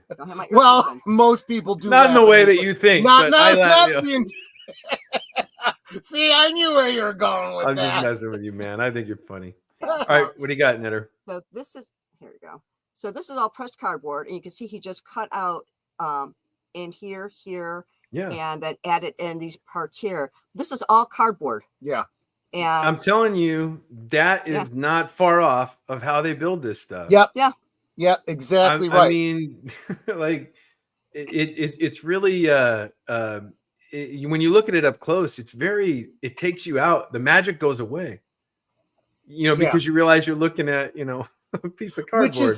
Which is you know, why on the screen it looks great because, you know, oh my gosh, it's a communicator. No, it's just you know. And this is exactly why, you know, I love it. Oh, there you go. Yeah. Yeah, I didn't have the 3 dots available. There you go. So you can see a little bit better. But yeah, this is all pressed cardboard. And he even cut out a little section in the back here. And I don't even mind that because I'm so into toys, you know, and it's like lightweight, it's like a toy. So when you're at a con, you don't have something heavy dragging down like your belt or whatever. That is killer. You know? People don't think about that when you have they these don't. Big, especially me. Things, I have a proton pack. Oh yeah. And the genius that I am, I put a car stereo in it and a giant battery because I wanted the thing to be really loud, which it is. Yep. But it's 55, 60 pounds. Yeah. And I have degenerative disc problems because I was wearing it around. I would imagine. And I'm like, God, I feel like an actual Ghostbuster. I'm exhausted, tired. I look like shit, you know. I'm like, that's why we just went with the Hasbro one. It's not real loud, it's but so much. It's good. Well, you know? The sound though on mine is incredible. I love it. It literally rattles your teeth. It's that loud. I love it. You can probably feel it, you know, through your back and chest. Oh man, I had to cut holes in the back of the pack so that the subwoofer could vibrate. Oh wow! And I mean, I remember the first time I was at a Halloween party at a bar, and I kicked that sucker on. Everybody in the bar hit the deck. Everybody hit the deck. They're like, awesome. What the fuck? Yeah, I would imagine. It was so cool. Oh, brilliant. God, you know, and this is, my mother doesn't understand this. I'm glad I found a wife that gets me on this stuff. I'm a big kid. I love toys. I love playing dress up. This is, you know, this is why I do what I do. And I'm just glad I found somebody that has the same sickness. Oh yeah. You know? Yeah. Anyway, I'm sorry. I was trying to wrap this up, but you know, like I said, when we go past the 1 hour mark, that tells you that we're really having a lot of fun. And but I don't want to keep you dress up like that? Yes. Yeah. My Klingon There you raid. go. Exactly. Well, that's one of the ones that Mark made. That I gotta wait till the little thing that says Mikey's muted goes away so that I can click on the 3 dots. Come on, go away. Go away. Why does it do that on you? Because I I'm don't have that muted. problem. So Oh, right. yeah. So there's that one, and Did you make that, Netter? I didn't make the prop. I made the forehead. Okay. How'd you make the forehead, Troy? That was actually just latex. I'm getting much better though with my technique. So did you sculpt it? Yep. That's cool. So okay, so how did you sculpt it? How did you do it? What's the process that you did? So because this was a quick job, I use I literally take cotton, not like that acrylic stuff, real cotton, dip it into the latex, and I use that as my molding material on her forehead. That's perfect. You know, my buddy Kevin, the wolf from American Werewolf in London, he worked on Salacious B. Crumb. And the way he made the arms was he formed them out of paper towels and he dipped them in latex. That's all it is. Yeah, that makes sense. Okay, yeah. I mean, he shaped it. He shaped it, but he dipped it in there, and you know, I think he said they rolled some, you know, breadcrumbs in the latex to make it chunky, and that's it. It just when I do you know what, I could do the same thing. I can show off. I think mine is in here. Let me see. Edit audio avatar. Yep. Now the Star Trek props, are a whole different animal than other regular movie props, because the Star Trek stuff, because of the status of Star Trek, you know, the fandom and the, you know, like it's unlike any other property. You know, Star Trek conventions were started with Star Trek. Oh yeah, so it's got its own, you know, even Star Wars conventions are cool and everything, but they're not as grandiose and as intense as a Star Trek convention. Yeah, no, Tim, I don't do new Trek. I don't do Clone Wars. The nature of you know, collecting and like the value of these props is just way more than any other IP. So the Star Trek stuff goes for way too much money. I mean, way too much money. I would imagine. You try to get from the original series, I you know, you're not going to pay anything less than 6 figures for something. Exactly. But I mean, that's cool. Did you do that one as well? Yeah. So I do all my own. Well, okay. Let me caveat that forehead is an off-the-shelf foam latex, but I do all the application work myself. So yeah, that's like cool, man. The eyebrows for that one were, you know, that kind of like wolf fur you get from Joint Fabrics. Yeah, I just used that.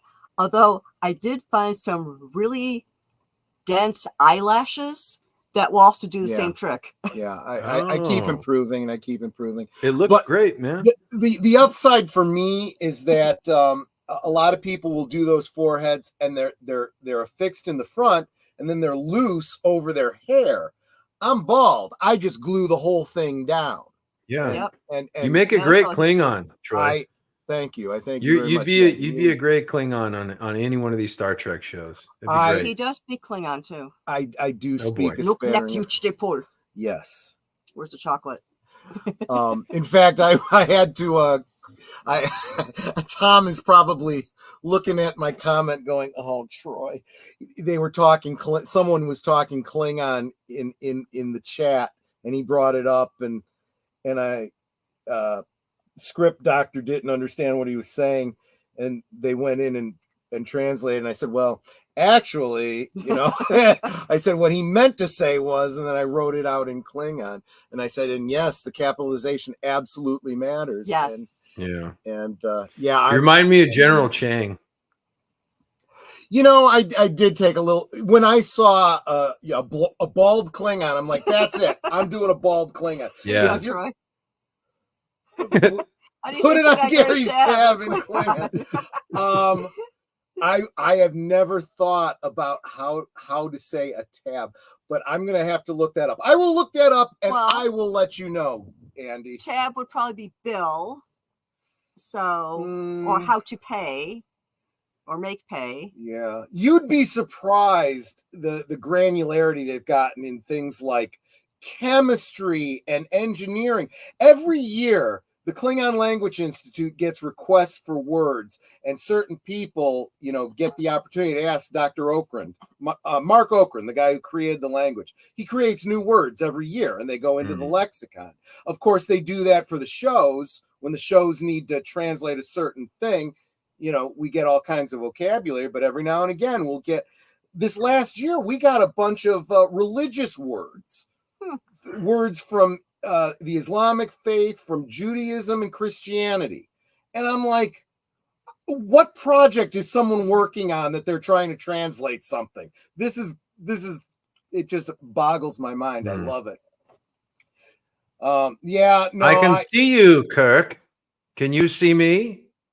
Cry havoc and let's slip the dogs. Oh, that's the other thing. Be honest, you do prefer it this way, warrior to warrior. One of these days, I'm going to do a video in my Klingon costume, and I'm going to do the soliloquy from Hamlet. Tachba, tachbe. I'm going to do the whole thing. Christopher Plummer, unbelievable bastard in real life, but really terrific you know what? I actor. kind of imagine that about him. Unbelievable bastard. Probably redeemed himself later in life, but unbelievable jerk. And it's just such a huge talent. It's interesting. There's actually less pronouns in Klingon. They are more ambiguous about gender in Klingon. And that's just the makeup of the he, she, and it are the same. They're not really pronouns. They are suffixes and affixes, depending on whether you're talking about a subject or an object. Yeah, no, it's not an issue for the Klingons. Most things aren't. Certain things are much simplified in the Klingon language. But anyway, I'm getting us off on a tangent. I actually do have another channel called Kartan the Klingon Cleric, but I got hit. Stupidest thing, Paramount, wants to hit you with strikes for everything, and I stopped doing anything over there. I just was so disheartened. What did they hit you with strikes for? For what? It was a copyright strike because I was talking about one of the shows or something, and I think I showed like more than 5 seconds of a clip or something like that. Oh yeah, you can't do video. I would honestly, you guys, this goes for all you YouTubers out there. Don't use video, guys. Listen, this whole thing about fair use and all that, they don't care. No, they don't. Use video, just use screen captures. Don't get your channels demonetized. Don't get copyright strikes. It just makes it harder for you. Yeah. Don't do that. Don't play audio. I play just decided video clips. I was going to do, if I was going to do anything over there, it was going to be just Klingon cooking videos. I actually have one over there for how to make gach, and it's actually been very popular. Yeah. But I haven't been posting there for over 2 years. Yeah, it's a Klingon version of Good Eats. Yes. The Klingon version of Good Eats. Yeah. Hey, Andy, maybe we can get Troy to translate Hak Toi in Klingon. I can help you with a few phrases if you're really interested. I guess if I'm going to translate something for you, it's not going to do any good for me to just write it out for you. I might have to send you an audio file so you know how to pronounce it. You have to pronounce it with proper inflection and proper, hawking. Absolutely. Maj. Absolutely. Because when I speak Klingon whole, not Paramount whole. Actually, Hak Toi might actually translate as Hak Toi. It almost certainly does, because it's an onomatopoeia. So it's so funny. But Klingons. Christopher Lloyd there is is no my word favorite for, Klingon. At least currently, there is no word in Klingon for kiss. So when the Klingon pop warrior translated Sixpence None the Richer's song "Kiss Me," she made it "Bite Me." That makes sense. That works. Heat chop. Yeah. Yes. Devour me. Yeah. But anyway. And, Christopher Lloyd is my favorite Klingon. So you won't give me the Genesis device? Okie dokie. Yeah, right. Yeah, Robert O'Reilly It's was actually a pretty exhilarating, cool guy. isn't it? Mhm. Yes. Yeah, Robert O'Reilly was a pretty cool guy. He's great to have a drink with, I tell you. Oh yeah, absolutely. Who's He has that? stories. Robert O'Reilly, who played Gowron. Chancellor Gowron. Yeah. Oh yeah, yeah. Great guy. In fact, if crazy you are a eyes fan Klingon. of 70s and 80s TV at all, he's in almost everything. He's the generic bad guy, or he's the, the mob boss, or he's in everything. Hmm. Yeah, Yeah. character actors, man. Those are the guys who got all the cool roles in Star Trek. You know, 1, 2, 5 episodes, but they had all the makeup on. They got to do all the cool creatures. Yeah. Those were the fun ones, man. Yeah. Those are probably also the ones where it's like, you need to do something weird and funky with me, go for it. I don't care. Yeah. It's Okay, like, Tim, it has nothing to do with the content of the film. I don't do subtitles for films because that is getting it to sync up with movies is so difficult. I am no good at that. yeah, you're not going to do subtitles for a porn film anyway. Yeah, is there dialogue in porn films? I mean, what is there for me to translate? Besides, hey, Yeah. baby, Yeah. come here. Yeah, exactly. Adult well, I guess it wouldn't be subtitles, adult dub over Klingon in adult films. Exactly. You know? Actually, I was saying for my channel members, I'm planning to do a watch party of a PG edit of the Star Trek The Next Generation porn parody. Honestly, this thing if you take the sex scenes out, it's actually a good episode of Star Trek The Next Generation. It is better than what Kurtzman Trek is putting out these days. Well, of course it is. The costumes are on point. These actors look like the characters they're playing. It's amazing. Wow. What crazy world do we live in where I the know. porn parodies are more canon to the IPs than the IPs? I saw a clip of the porn parody of Captain Marvel, and she said something about, I don't know what the setup was for it, but she says, "Do I look like Brie Larson to you? My costume is on point." And it was. I mean, she really looked like the character from the comic books. Did they do a foot scene? I didn't see the whole thing, so I don't know. But that would be Lord. funny. Yeah. Clifton 3D says, "Is it hard? I mean, hard to do better than Kurtzman." Yeah, no, you're right. It's a very low bar, so it's It means I can do better than Kurtzman. Exactly. This is the problem. I was just talking the other night. I've said it a couple times in the past couple weeks that I hate talking about where we think movies or TV shows are going to go because the fans have better ideas than what these writers are actually putting together. It's ridiculous. You get all excited with some fan theory and then you find out, no, they're just phoning it in. And your idea was and I said, with AI, we're getting to the point where fan films are going to get better than the Hollywood films. Yes. We don't even need them anymore. No. But anyway, I'm sorry. I'm just going to keep going and going. You put He's me on with a roll. You put me with someone fun like Gary, and I'll just keep going all night. So you better take the reins and wrap it up. Okay, so Gary, what you have upcoming is for streaming videos, what have you, so that our listeners. Well, like I watchers, said, for my own channel, we're coming up on 5,000. So I'll do a celebration for that. Maybe I'll hang out with Andy and invite a couple other people on and just do a quick hello, thank you, and some fun thing. I like to improvise it. You know what I mean? Even if like I said, I'll set up the camera in the shop and we'll make something. That'd be cool. Oh, that'd be awesome. There are a bunch of videos coming up for some of the work I've been doing for the past year. My videos take a long time to produce. They're not just like me talking in front of a camera. They're, Right. you know, shot, edited over months and months, and, you know, assembled and then, you know, put up for you guys to enjoy. So there's quite a lot of work and quite a lot of heart into them. So I hope that you like them. You don't phone it in like Andy does, right? I know, right? I know. Yeah. Boy. He's half-assing everything, isn't he? But you know, and then of course on I don't every know. Wednesday, You both are better than I am, so I can't speak. of course, every Wednesday I'm on the Pop Culture Breakdown with Victor Van Doomcock and a whole panel full of other jerks. And we're very rude and crass. It is rated R.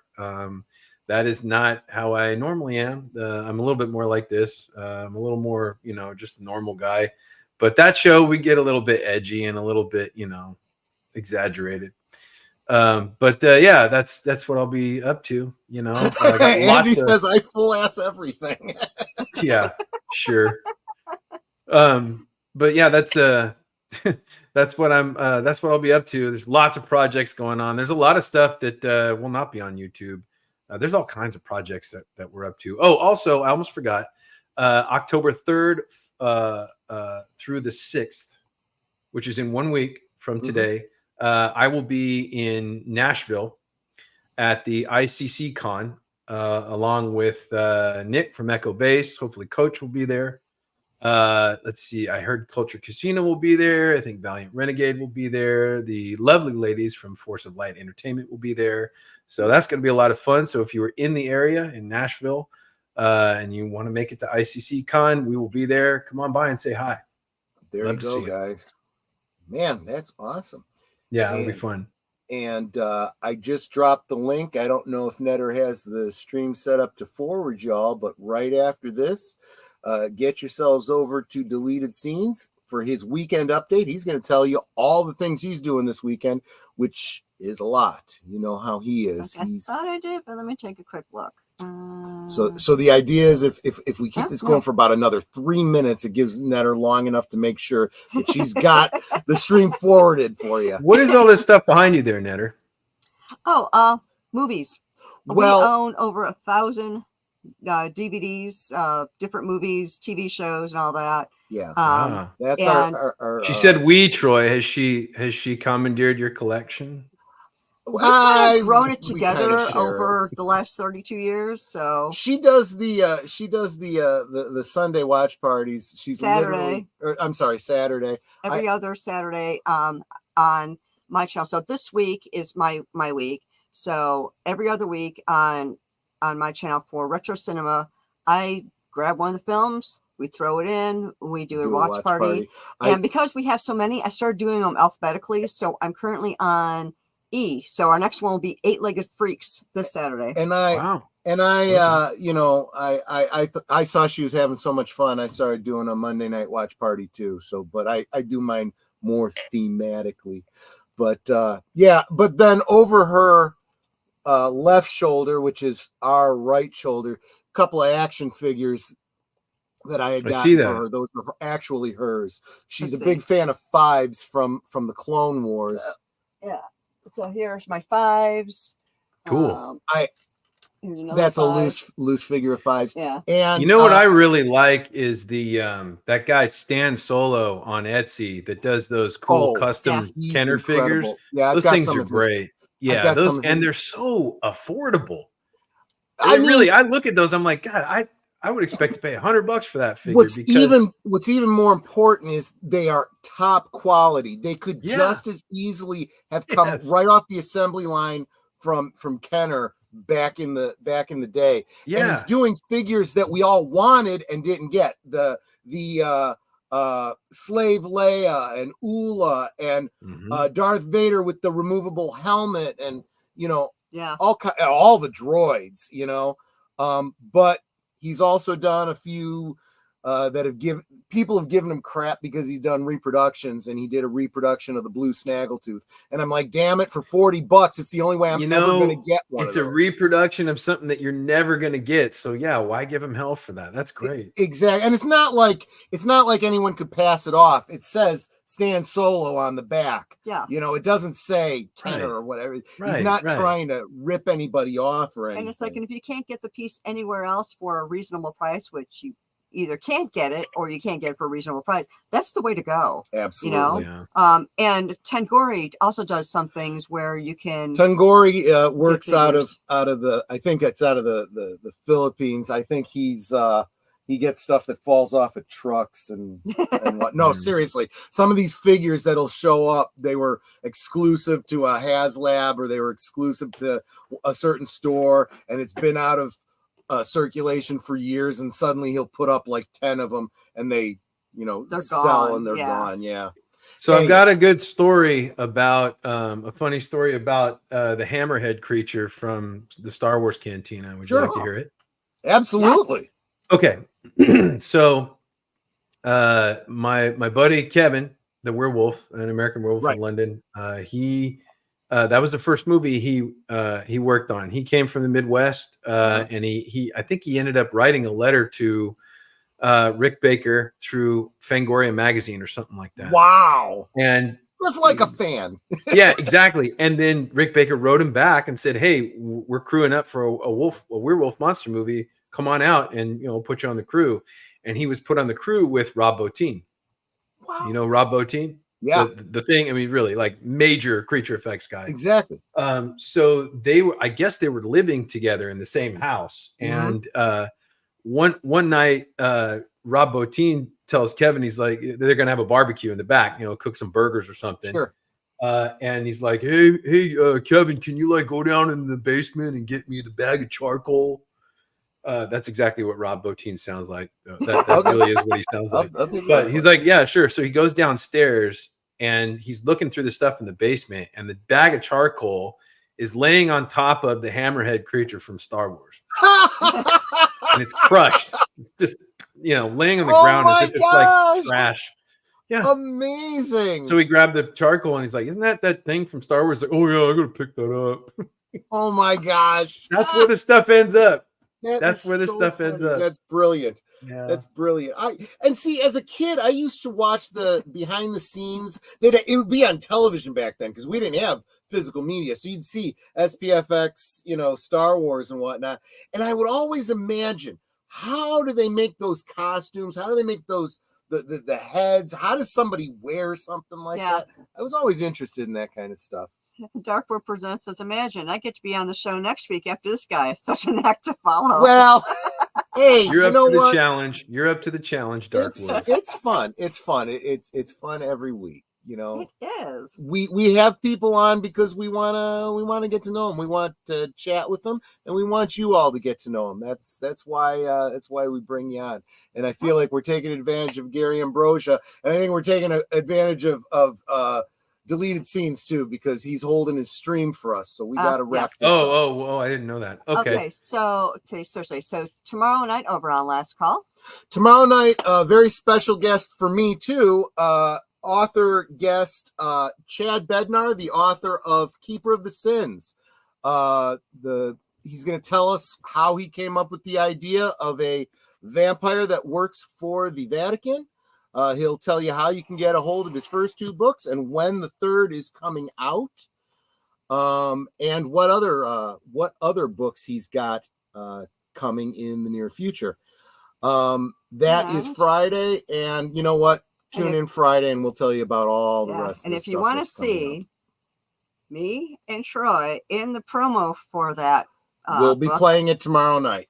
Yeah. Well, I just dropped it in the chat. Oh, okay. Well, you don't have to wait till tomorrow. You can check it out yourself. See how many times you can spot the netter. Yeah, netter's in it multiple times. I just play the priest.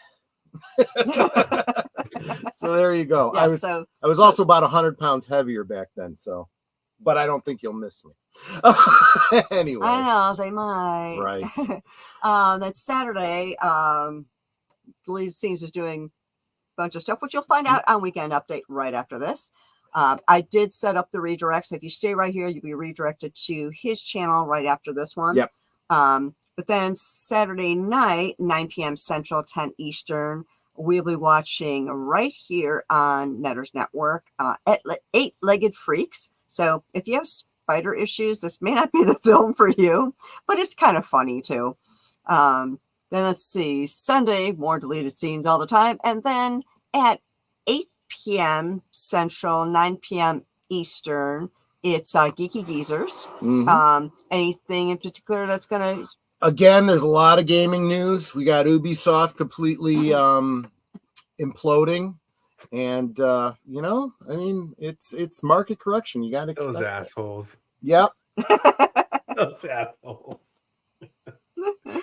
Netter somehow magically improved my viewership. Well, if you've seen an uptick, maybe it's because she's got the stream up for next week and people are going and I've had it up for a while, and then Troy gave me the thumbnail yesterday or the day before, so I changed the thumbnail so that it was maybe people are starting to subscribe already because we tell people go subscribe to our guests, make us look good.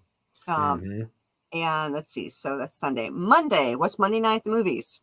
This week is I forget, double feature of oh, right, because you're doing Eight-Legged Freaks this week. I'm doing Arachnophobia and William Shatner in Kingdom of the Spiders. I don't think I've seen that one, but I've seen Arachnophobia.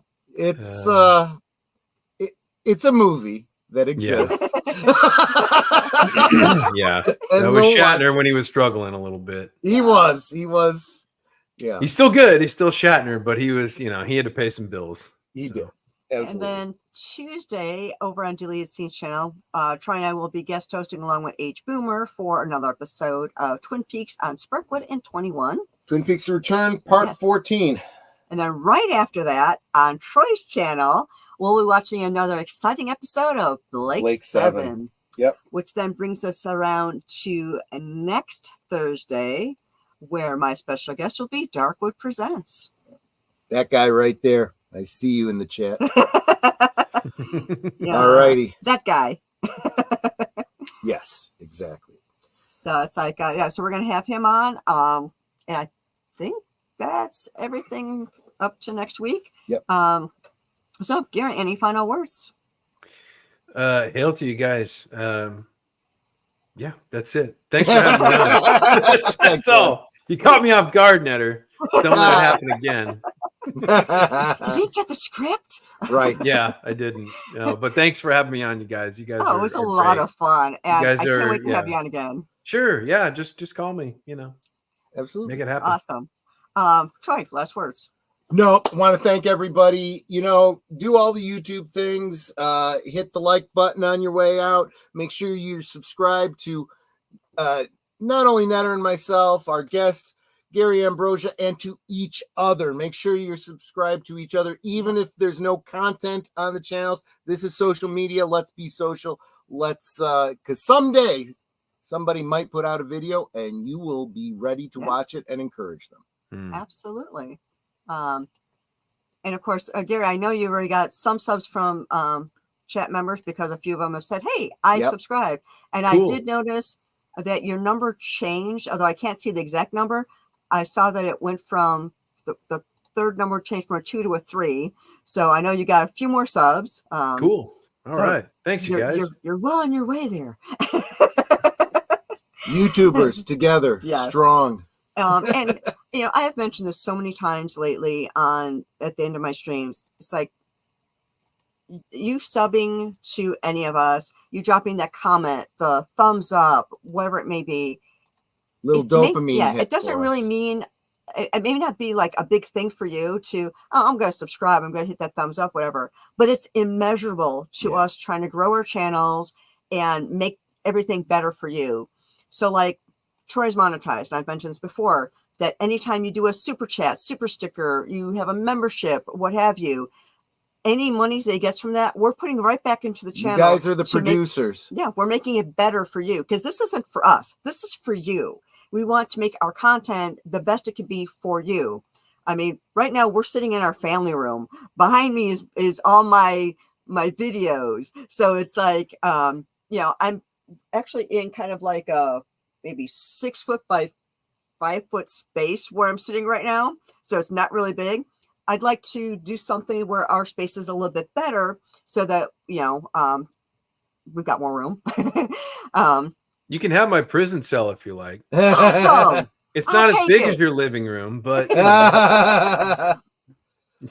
Yeah, great. You give Make me me your an prison offer. cell, and she's gonna stick me in it. yeah, it'll be yours. Yeah, It'll be all yours, buddy. probably. Yes. So like I said, it's immeasurable to us, all the different ways that you support our channels. So thank you so much for that. For those of you who have been helping me try to get my watch hours, I can't thank you enough for that. I'm inching closer and closer every day. I only need, last I checked, 251 more watch hours to hit my 3,000. So thank you for all that are putting me on 24/7 and getting those watch hours up for me. I cannot do it without you. So thank you so much for that. And of course, you know how I always end my streams. We can talk amongst ourselves, and that's all well good and fun. But it's so much more fun when you guys are joining us in the chat and you're dropping the comments, questions, trivia, being goofy, whatever it may be. And it doesn't feel like we're separated by miles or continents in some cases. Hi, Sashi. It feels like we're all hanging out in the same room. We're enjoying each other's company. We're having a great time. And you guys, you're not just our friends. You are our family. We love you guys, and we appreciate you so very much. You can be anywhere right now, and you're here. And that's so encouraging. I love seeing you in all of our streams. Not just encouraging us, but you're encouraging one another. And you can't put a price on that. So thank you for that. Remember to stay here right after the stream ends, and you will be redirected to deleted scenes for its weekend update. But until next time, which will be tomorrow night over on Troy's stream for a full night of fun and drunken debauchery. Well, maybe, yes.